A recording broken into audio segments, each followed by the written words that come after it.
ನಮಸ್ಕಾರ ವೀಕ್ಷಕರ, ಎಪಿಸೋಡ್ನಲ್ಲಿ UG course ಅಂದರೆ ಮೆಡಿಕಲ್ ಆಗಿರ್ಬೋದು ಮತ್ತು ಡೆಂಟಲ್ ಆಗಿರ್ಬೋದು ಪ್ರೈವೇಟ್ ಕಾಲೇಜಸಲ್ಲಿ ಫೀ ಹೆಚ್ಚಳ ಆಗಿದ್ದು ಅದು ಎಷ್ಟಾಗಿದೆ ಅನ್ನೋದು ಕ್ಲಿಯರ್ ಆಗಿ ವಿಡಿಯೋದಲ್ಲಿ ಹೇಳಲು ಹೋಗ್ತಾ ಇದ್ದಾನೆ. ಮುಂದೋಕ್ಕಿಂತ ಮುಂಚೆ ಚಾನಲ್ಗೆ ಸಬ್ಸ್ಕ್ರೈಬ್ ಮಾಡಿದ್ದಿಲ್ಲ ಅಂದರೆ ಸಬ್ಸ್ಕ್ರೈಬ್ ಮಾಡಿ ಹಾಗೂ ಬೆಲ್ ಬಟನ್ನ ಪ್ರೆಸ್ ಮಾಡಿ ಮುಂದೆ ಅಪ್ಲೋಡ್ ಮಾಡೋದ ವಿಡಿಯೋಗಳ ನೋಟಿಫಿಕೇಷನ್ಗಾಗಿ.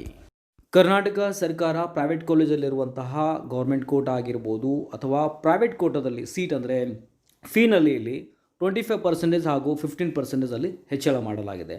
ಸೊ ಮೊದಲು ಇದು ನಾವು ಲಾಸ್ಟ್ ಇಯರ್ ಕಂಪೇರ್ ಮಾಡಿದಾಗ ನಾನು ನಿಮಗೆ ಸ್ಕ್ರೀನ್ ಮೇಲೆ ತೋರಿಸ್ತಾ ಇದ್ದೀನಿ, ಅಂದರೆ ಇಯರ್ ವೈಸ್ ಯಾವ ರೀತಿ ಇನ್ಕ್ರೀಸ್ ಆಗ್ತಾ ಹೋಗ್ತಿದೆ ಅಂತ ನೋಡ್ಕೋಬೋದು.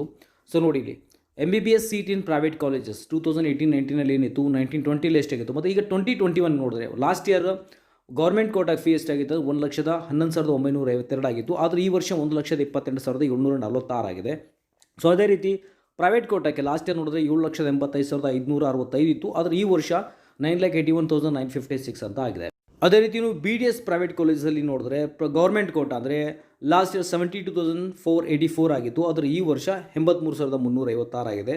ಸೊ ಅದೇ ರೀತಿ BDS ಸಂಬಂಧಪಟ್ಟಾಗೆ ಪ್ರೈವೇಟ್ ಕೋಟಾದಲ್ಲಿ ಫೀ ನೋಡಿದ್ರೆ 5,32,818 ಆಗಿತ್ತು. ಆದರೆ ಈ ವರ್ಷ 6,66,023 ಆಗಿದೆ. ಸೊ ಹಾಗಾಗಿ ಫೀ ಸ್ಟ್ರಕ್ಚರ್ನಲ್ಲಿ ಹೆಚ್ಚಳಾಗಿದೆ 25% ಹಾಗೂ 15%. ಇದು ಕೇವಲ ಪ್ರೈವೇಟ್ ಕಾಲೇಜುಗಳಿಗೆ ಸಂಬಂಧಪಟ್ಟಿರುವಂಥ, ಅಂದರೆ ಪ್ರೈವೇಟ್ ಕಾಲೇಜಿನಲ್ಲಿರುವಂಥ ಗೌರ್ಮೆಂಟ್ ಕೋಟಾ ಆಗಿರ್ಬೋದು ಮತ್ತು ಆಮೇಲೆ ಪ್ರೈವೇಟ್ ಕೋಟಾ ಫೀಗೆ ಸಂಬಂಧಪಟ್ಟಿರುವಂಥದ್ದಾಗಿದೆ. ಓಕೆ, ಸೊ ಇದಾಗಿತ್ತು ಇನ್ಫಾರ್ಮೇಷನ್. ಸೊ ಇದೇ ರೀತಿ ನಾನು ನಿಮಗೆ ಅಪ್ಡೇಟ್ ನೀಡ್ತಾ ಇರ್ತೇನೆ. ಹೆಚ್ಚಿನ ಅಪ್ಡೇಟ್ಗಾಗಿ ಸಬ್ಸ್ಕ್ರೈಬ್ ಮಾಡಿ ಹಾಗೂ ಬೆಲ್ ಬಟನ್ನ ಪ್ರೆಸ್ ಮಾಡಿ. ಮತ್ತೆ ಸಿಗೋಣ ಮತ್ತೊಂದು ವಿಡಿಯೋದಲ್ಲಿ. ಟೇಕ್ ಕೇರ್, ಬಾಯ್.